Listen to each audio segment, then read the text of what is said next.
Good afternoon, everyone, and welcome to the DFE Power Hour for the roles and responsibilities of the accounting officer in academy trusts and FE colleges. May I have the next slide, please?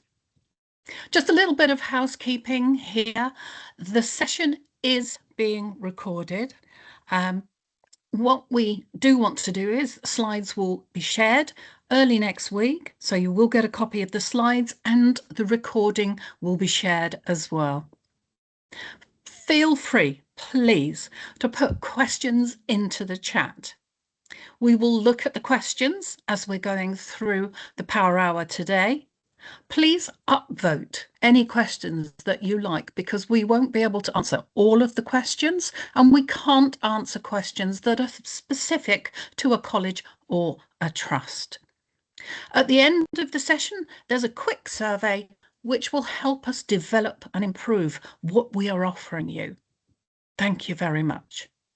Now, without further ado, I'm going to hand over to our speakers today.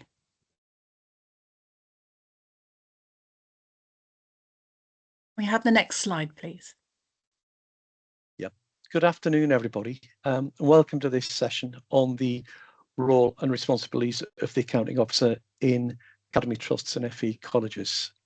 It is a session for both academies and colleges. So although the infrastructure and branding on this webinar is maximising value for pupils, the content is relevant to both sectors. So for pupils, you can consider to be learners of all types. My name's Chris Patterson. I'll be joined shortly by my colleague Craig Alderson. Craig and I are both members of the Department of Education's Financial Frameworks team. Craig works on the Academy's Trust Handbook, and I work on the equivalent product for FE colleges, which is the College Financial Handbook. Just to say, to give you a sense of comfort about what we've got to say, we've both been involved in this type of work for quite a few years, and we're both quite deeply involved in our sectors as well. I'm speaking personally. I used to be a school business manager, and both Craig and I also act as governors and trustees in academy trusts and colleges. As was just described to you, you can submit questions throughout, and we do have colleagues off camera who will be monitoring the questions. We have a lot of people registered, however, for this event, probably one of the most we've ever had, in fact. So it is possible your question may not get selected, and that's especially the case if it's very, very specific to your own organisation. So if you do see a question that's been selected, which is quite similar to the one which you might have asked, we'll give that one an upvote, and then we'll attempt to cover it that way. And there may be time at the end for Craig and myself to have a look at some remaining questions, the ones that probably got the most upticks, I think. The question is going to be recorded, and it will be available on YouTube. There's a set of slides. I'm not going to start just listing the material that's on the slides. You will get the slides next week, so hopefully we'll try not to be too robotic in our presentation. Anyway, you're here today because you're interested in the role of accounting officer.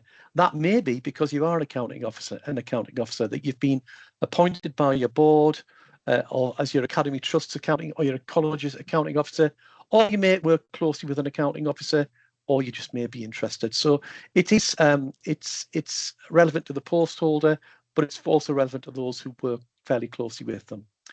The appointment comes basically as an addition to the actual role that the individual has been appointed to.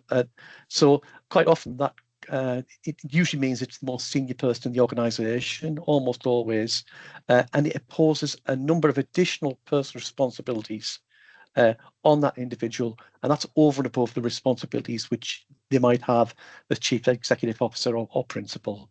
But I think as we explain as we go through, we talk about the accounting officer, we do personalise it in a certain way, and it is about individual responsibilities, but it's more than that as well as about being about a person. It's also about a system, and hopefully we'll be able to explain that as we work through. So if we go to the next slide, please.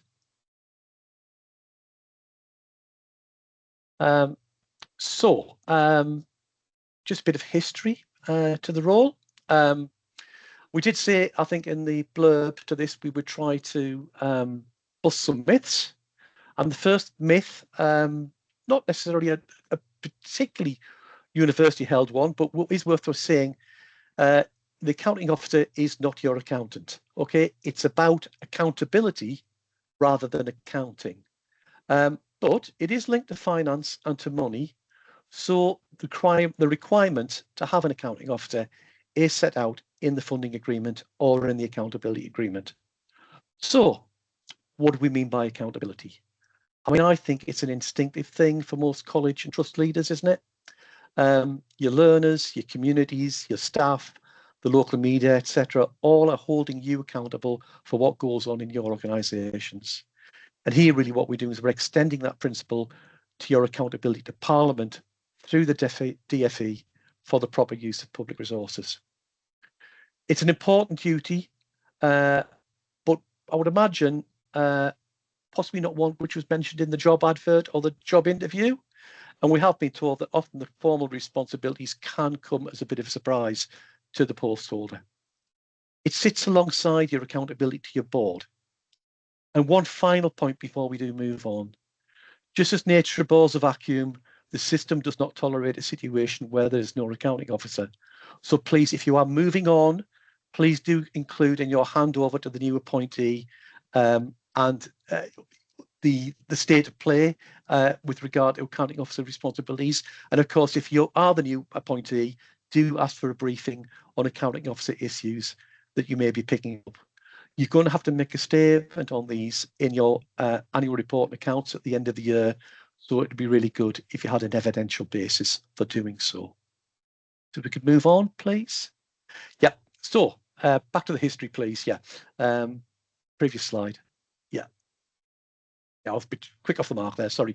So where does it come from? It's a brief history of the system. So this system has its origins in the reforms to the government financial management, which were put in place starting in the 1860s, in fact, led by Queen Victoria's least favourite Prime Minister, but some would say the country's greatest ever Chancellor of the Exchequer, William Gladstone. Now, Gladstone created the idea of government actually doing accounts and being accountable to Parliament and to the taxpayer. It had all been a little bit opaque previous to the reforms. Various facets of these reforms involved the creation of the Public Accounts Committee, the creation of the Office of Comptroller and Auditor General.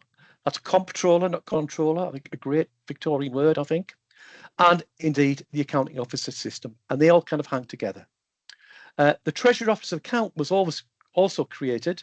And actually, this slide back was well, we had some assistance from the today's Treasury Officer account in the creation of this slide pack. So what do these reforms amount to? Well, Gladstone established the foundations of what's the current system of financial governance for government bodies. And a critical part of this was to give senior civil servants, as was, separate responsibility for public money. This reflected the constitutional position of parliamentary control of public money. Basically, Parliament wanted someone in post to be held accountable for how the government had made use of its money. Policy would be for ministers, but expenditure to deliver it would be for the accounting officer. And it's more or less the same system which we have today, now extended to colleges and academies. Next slide, please. So let's think about Parliament's expectations and the Treasury's own responsibilities. Well, the system works like this. The Treasury obtains the money from Parliament. So it sets the budgets and it presents the expenditure estimates. Parliament does with the expectation that Treasury will exercise control over the use of those resources. So you've got to think of HMT as Parliament's agent or even as a proxy for Parliament itself. Treasury owns the framework in which we operate. It provides us with the authority to spend, and all expenditure requires Treasury consent. So it sets the basic framework and rules for expenditure. And the basic principles are the use of resources must be effective, efficient, and economical. It also sets the rule governing how money can be used, ensuring it is used as Parliament intended. Now, Treasury delegates authority to departments and organisations, so say to the Department of Education, and it also delegates it to academies and colleges through the Department of Education, and these delegations are expressed in the two handbooks which I mentioned previously. These publications tell colleges and academies how to manage financial risk, and the key point is that the accounting officers are responsible for the resources provided to their organisation. Next slide, please. So this is a schematic which I'm not expecting to talk you through right now, but you are going to get the slide pack. It's meant to give you a bit of illustration about how the lines of accountability work. The crucial point is that accountability is to Parliament, whether you're the Department of Education or a college or an academy trust. Parliament raises the taxation and Parliament votes for academy trusts and colleges their funds, and it needs assurance that those funds are being spent as intended, and that is where the accounting officer comes in. So I think, Craig, I can hand over to you now. Brilliant. Thanks, Chris. And could I have the next slide, please? Yeah, before I get into it, I just want to point out to the audience that we fully appreciate there is a lot of educational calls on your organisations, and we are going through more the financial governance side. So we are not dismissing your education responsibilities, but we're just concentrating on the actual accounting ones and your governance ones. And which leads me very nicely into this slide. This slide's quite a heavy, detailed slide, and I fully appreciate that colleges and academy trusts come in all shapes and sizes. So what I'm going to be saying is, depending on the size and complexity of your organisation, it's how detailed you need to go into certain areas, but just to go through the bullet points here, what is effective governance? We'll all have our view on that, but the big areas to consider and have in place is probably the most important one is the scheme of delegation. How are decisions made and who by in the organisation? Is that by the board? Is it by the accounting officer / the senior executive leader, whatever that title is? Is it another committee? So it's that side of things, and that should be under regular review. And where there's been big changes in the organisation, that should be revisited. We rely on our trustees and governors to keep us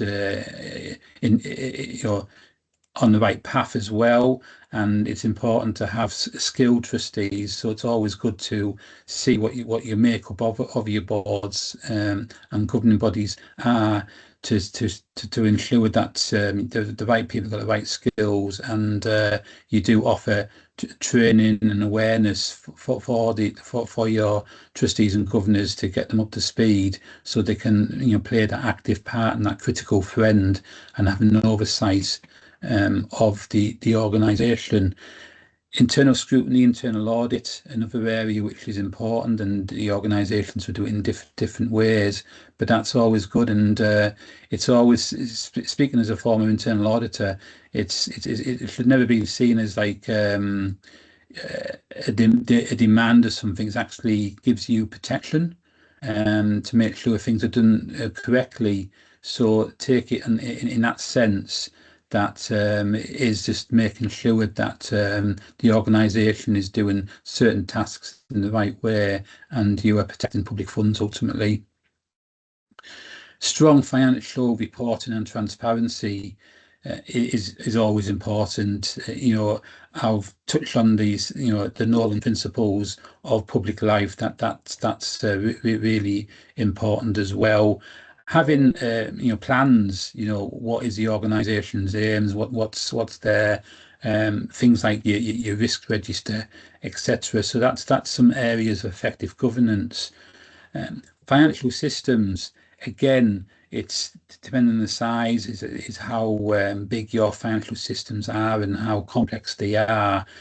But ultimately, the output of these financial systems needs to work for the organisation to enable you to have the right reports and the budget information to ensure, again, that public funds are being protected and spent in the right places.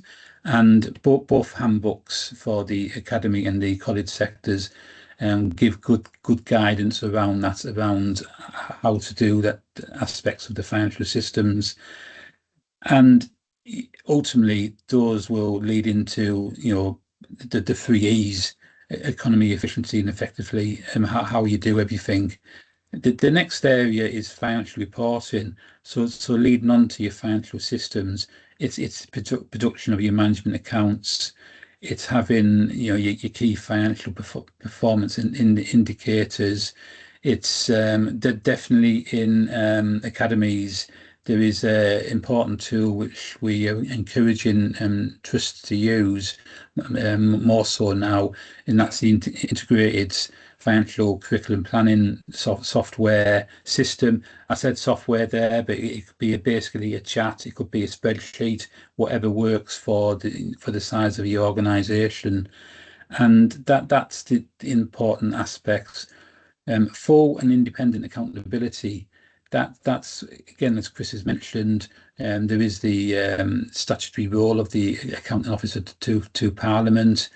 We've got compliance to the Treasury's guidance managing public money, which our handbooks try and put into plain English. Managing public money is written for government departments and not specifically for educational. So a lot of the speak in managing public money, you'll probably think, what is it going on about? So hopefully our handbooks put that into plain English so you can follow that, but it's got the principles of managing public money there, and it gives you the oversight from the department. You've got your external auditors there as well. So, and again, the bottom point there is about this is all set out in the handbooks, which we review regularly on an annual basis generally. Next slide, please. So the accounting officer's accountability. So this is really, where the accountable and how it actually works. So it is the effective and efficient management of their organisations, which includes ensuring that governance and control systems function well, escalating concerns if the board's acting improperly. That's the one of the responsibilities of the accounting officer, is that duty to Parliament. So if they feel boards aren't doing what they are meant to do, and the accounting officer does have a duty to report that up the ladder. Managing and spending taxpayers' money wisely, I think that's explains itself really, is just making sure that public funds are spent in the right way. And we're going to talk about regularity and propriety later on in the slides. And the last point around achieving value for money, again, it is public money. We know as a department we're always asking trusts and colleges to justify how the money's spent, and that forms part of your accounts as well. So that's a good point around the value for money. Could I have next slide, please? So key accounting officer relationships, again, given the different sizes of colleges and academy trusts, but all this is relevant. So it's really quite simple really, about boards advise. I'm just going to literally be reading from this slide because it really is to the point, about advising the boards of potential conflicts between board instructions and their accounting officer duties. My earlier point around their duty to Parliament. Staff, important commodity. We need good staff around us to run the organisations. I mentioned earlier about education. that's what we're here for. So it is having good educational staff, but again, this goes to more your central teams, your chief financial officer and the likes, just to make sure that you've got good people around you. Assurance, providing the independent assurance of risk management is so important. And governance on my earlier slide, and internal control. I can't say too much about internal control. It's different organisations, but it is key. Treat it as a indicator, as a management tool, not as something what's there to hit you with a stick. It might hit you with a stick at times if things aren't working properly, but take it in the right sense of putting things right. Stakeholder organisations. You will work with many different organisations in your day-to-day business, and can't say anything without mentioning DFE. We're obviously there as a funding agency, and we've got an accounting officer in the perm sec.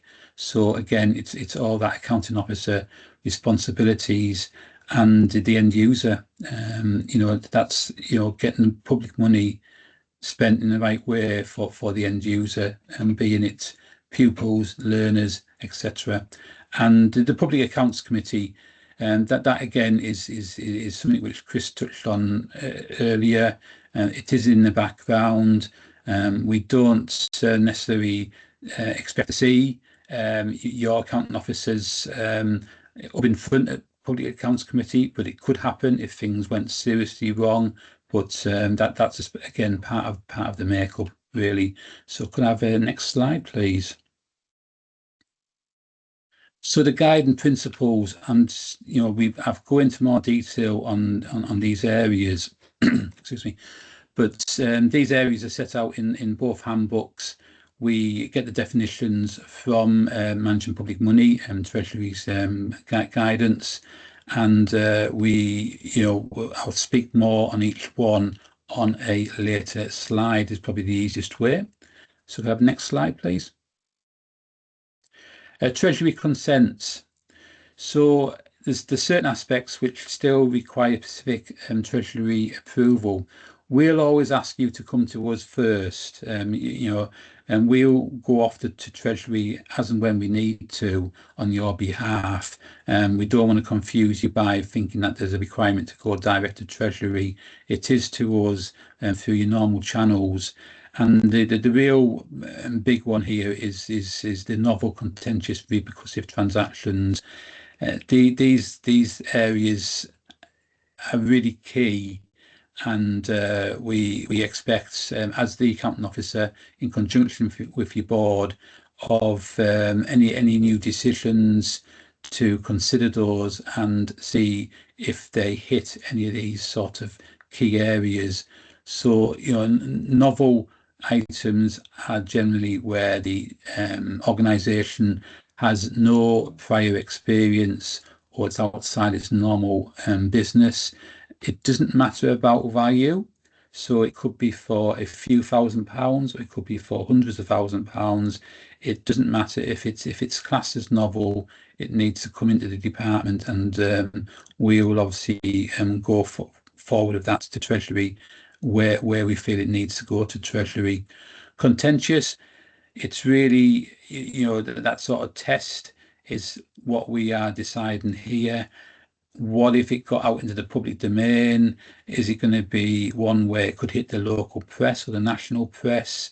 What are we sort of considering here? So again, it's just making sure that you cover yourselves, and you're not going to cause problems for your organisation.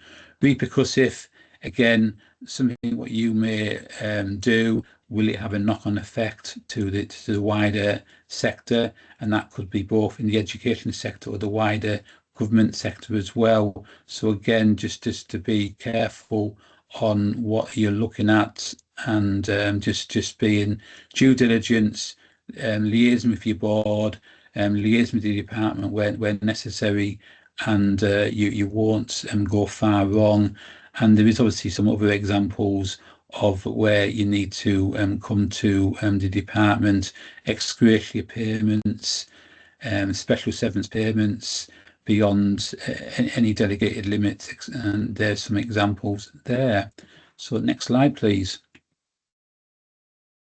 So as promised, these are some of the key areas of very accounting speak, really, regularity and what it actually means. So these definitions are in the handbooks. They come from managing public money, and it's just making sure that when you are spending your public funds, that it's authorised, that you're not going to create any irregular spend by spending money in a certain way.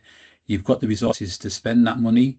You're not going to have a deficit budget, and it's all going to be all accounted for. You've got delegate authority to spend that money in that certain way, and ultimately that you are just treating the money as it is public funds, and it's treated in that way, and that's regularity. So can I have the next slide, please? So propriety, again, the definitions are in that handbook, and that's just really about ethical standards probably set out in managing public money. It's what can you justify that spend? Is it what's it should be? It's got there's no conflict in that spend. So we talk about declaring business interest, etc., and just being careful if we are pointing business in that way. Both organisations have different ways of dealing with that, and it's just making sure that the money is going where it needs to be, and that's ultimately on educating our pupils and learners in the sector. We've got transparency there. That's a really big key one. If you're transparent and document your rationale for all this, it gives you protection if you are asked further questions on that. So next slide, please. Value for money, pretty easy one here. I think hopefully we follow this through in our personal lives as well, is getting the best value for our funds, really. Again, it's looking at there's various frameworks to help trusts and colleges spend money, having business cases for why you're spending that money. Is it cost effective? It's not going to put future budgets under pressure. So it's having a really, having that bigger picture look, not just for the current year, but for future years. Is it providing, value for money for the exchequer as a whole? So not just solely just on the organisation, but the public domain in the wider sense. And again, just making sure that what you are proposing is going to improve the outcome. So you may be looking at new IT for your pupils and learners, and how will that affect their future learning, their future outcomes. So again, just having a rationale for all that. Next slide, please. So feasibility, that was a new area in the handbooks for last year, 2025. Again, comes from managing public money. So it's just, again, I touched on that a little bit on the value for money. So it's making sure that you've got it's feasible what you're spending your money on. It's got the budget's there for current and future years. And it's just making sure that you cover all our avenues, really, and that it's going to be, the outcome is going to be successful and sustainable over the years. And I think that might be me. Back over to you, Chris. Excellent, Craig. Thanks very much. If we move on to excellent accounting officer assessments. So, okay, so again, this is quite specific, and this isn't something we see every day by all means, but if you think about the fact that sometimes the accounting officer, well, sometimes in the main, if you've got some really big decisions to make as an organisation, it means a large outlay of money. It's a big decision for you. Then the managing public money, the Treasury document, which sets this all out, it sets out the requirement for a thing called an accounting officer assessment. And again, it's a little bit niche, but do bear with me. So it's for major decisions, and it really means that the you've got to look at it, think from all angles. It's a business case thing, really. You could look at all the pros and cons, but you've got to look at it through the lens of accounting officers. So in terms of your organisation as a CEO on a board, you might be thinking of it in terms of things like, what's my return? What are my educational outcomes? How does this increase the sustainability of my organisation? Value add, these sort of things. But what the accounting officer assessment requires you to do is look at the issue through the tests, the lens, if you like, of the issues which Craig has just mentioned there, which are regularity, propriety, the value for money, and feasibility. So again, it's looking at those these big spend decisions through that particular angle. And what we're told, and I think it's probably true, is that it really helps sometimes to redesign initiatives. It helps you to document the rationale. It helps you decide on board direction, and if push came to shove, it would help support any sort of criticism if anything ever came up with the Public Accounts Committee in terms of a query as to why something had gone wrong. So what we would say would be an accounting officer assessment helps to avoid issues and provides clear documentation. I'm not going to go into all the ins and outs of what is in an accounting officer assessment. It's all there set out there in Managing Public Money, which you can look up. It's not that common, we don't think, in academies and colleges, where decision making is essentially by executive management in conjunction with the board. But it might be useful for you if you think the issue could be looked at from a different perspective, or if you really need an audit trail on your decision making. Next slide, please. Again, something which is exceedingly rare, actually, but it is part of the paraphernalia of the accounting officer responsibilities, and this is board directions. So these situations arise if a board seeks action which is contrary to the accounting officer duties. So you've got to wear two hats, really.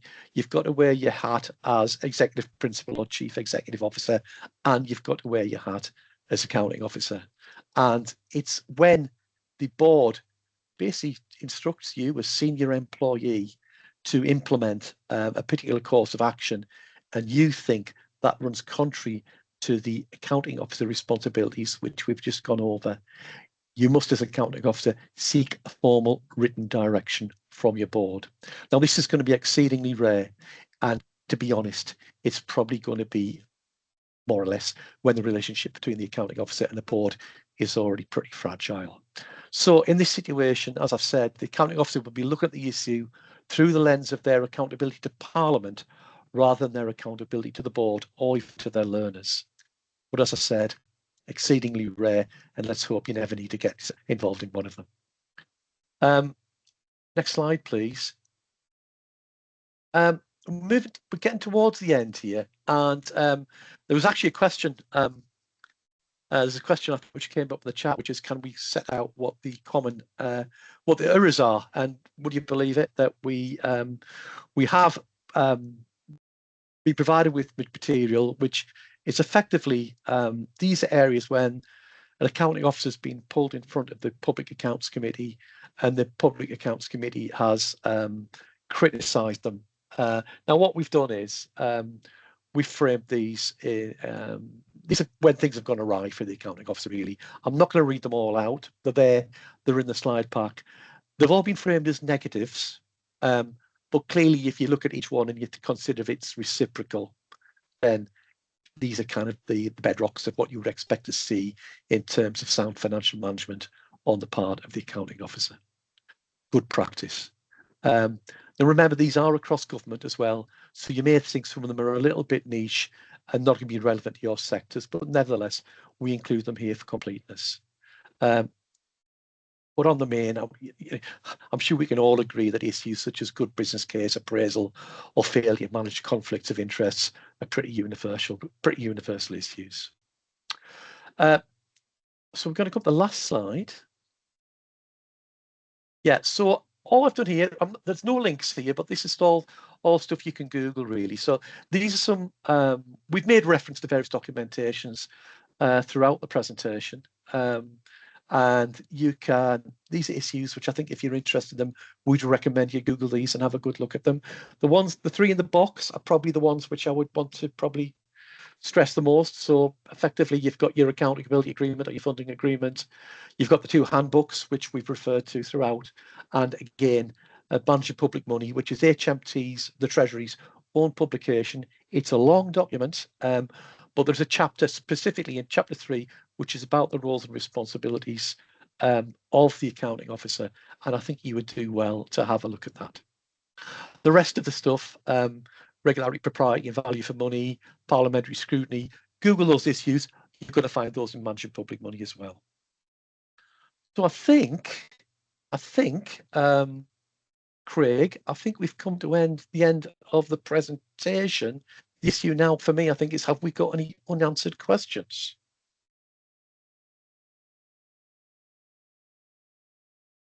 Well, let's just go through the questions which we've got put through. I'll just whiz through them. The published questions.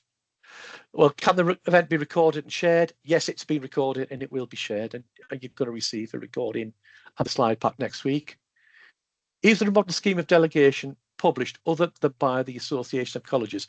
Craig, I can address that issue from a college perspective, and I can say I know the Department of Education doesn't publish a model scheme of delegation for FE colleges. Do you know if there's any equivalent for academy trusts? We're similar, so obviously DFE don't do one. I have a feeling, and I don't want to put the onus on some of the sector bodies, but National Governance Association, NGA, or Confederation of Schools Trust, CST, they may well have something in the past. I will look into that, but I know it's been asked before, but we don't, as DFE, produce one, but NGA or CST may have something on their websites which can help the academy trusts in that way. That's helpful, Craig. Thanks very much. Okay, there's a question there which I think we have covered. What are the most common causes of accountability failure? Well, I think that was the penultimate slide, wasn't it? Really, I think we set that. Those they're the 8 issues which Public Accounts Committee have said are the more common ones. Mitigations, well, yeah, indeed. I guess that's always going to be quite bespoke, depending on the particular situation. But as I said, for each one of those negatives, I think you've basically got to turn it round. So if the issue is poor business case appraisal, well, the mitigation is not better business case appraisal, isn't it? So yeah, so hopefully that's going to be helpful. Missed the first 5 minutes. Which are the 2 handbooks? Well, the 2 handbooks are the Academy's Trust Handbook and the College Financial Handbook, and they cover pretty much the same ground. They're just bespoke for the 2 sectors specifically. In terms of the responsibilities of the accounting officer, they're the same issues. Right, so then we've got quite an interesting one from Jill Silverthorne. If trustees make a decision to overspend, which the accounting officer believes is not in accordance with ESFA rules, how should this be dealt with if agreement can't be found? Well, that's exactly the issue there of the accounting officer assessment. Sorry, the accounting officer assessment and the board direction specifically.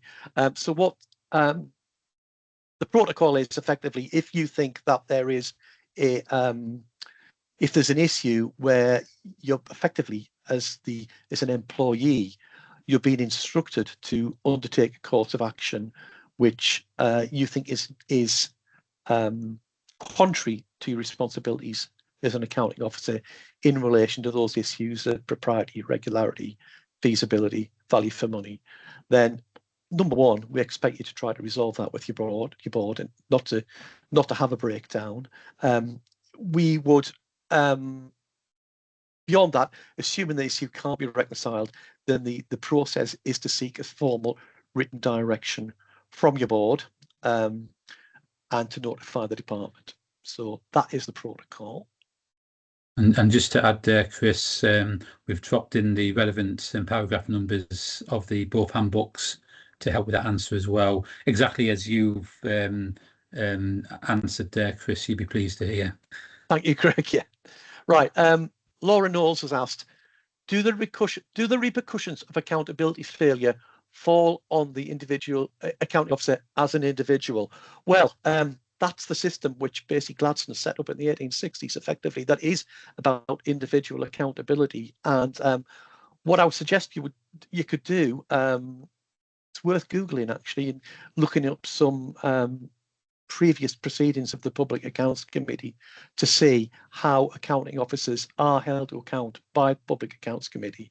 And I've got to say, it's been exceedingly rare for accounting officers of academy trusts and FE colleges. It's generally speaking been senior civil servants and in arm's length bodies of departments of state. But yeah, it is seen to be an individual responsibility, and Parliament is that's the system. The system is effective to hold the individual to account. How might the AO determine value for money for the Exchequer versus value for money for the individual college trust? Yeah, that's really quite an interesting one, I think. My view on that is effectively, obviously, you've got to look at it through the perspective of your own organisation. Is it going to be something which makes financial sense to your organisation? But as Craig was saying, you've also got to look at things through the lens of novel, contentious, and repercussive, because it is possible that there are you can look at a particular business decision. It might make sense for your own organisation, take in isolation, but as an accounting officer, what you've got to do is think, does this have any sort of repercussions? Does it seem to create a precedent which might be people might think applies to other parts of the public sector? So that's really when you're really earning your money there as an accounting officer, because you have to basically stand outside a little bit and try to look at the issue objectively rather than purely through the lens of your own organisation. Please, can you give specific examples of repercussive contentious spending? Craig, I think we have a fact sheet on that, don't we? Yeah, I've dropped that in the chat as well, Chris, the link to the guidance, and that has, as I say, the examples as you mentioned. Right, do we have any more?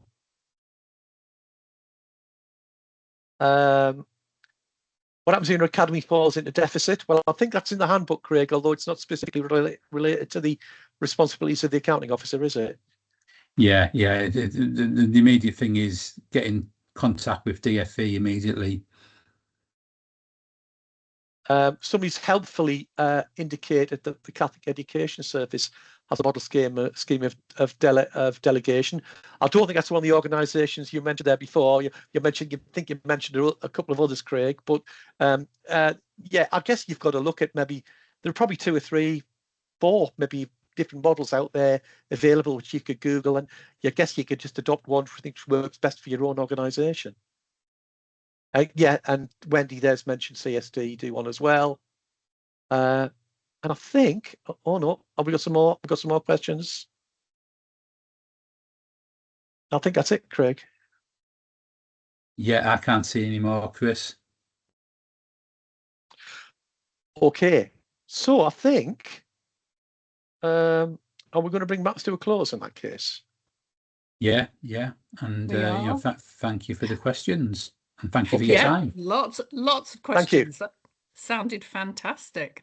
So, absolutely, we've mentioned we really do want to know how we can improve, what you want to know. We will pass anything that comes back in and is a question to Craig or Chris. Absolutely. Please use the mailbox that you can see there, maximising.value, but we will send them on. We will send them on to sort of relevant. So if they're for FE, they will go forward for them. But yes, if you can click into the link, you will get the slides. So you can have a look at those. We literally ask just a couple of questions. Which DFE tools are most useful to you? And what would make the biggest difference to your school or trust or college in this instance? If it's not there now, let us know. So it's an open text box and you can let us know. Sam, can we just have the next slide, please? Yeah, just to say, we run a blog. So it's DFE Buying for Schools blog, and we have a LinkedIn page as well, which will issue all webinars, all power hours, anything that comes from the DFE, from the Maximising Value for Pupils.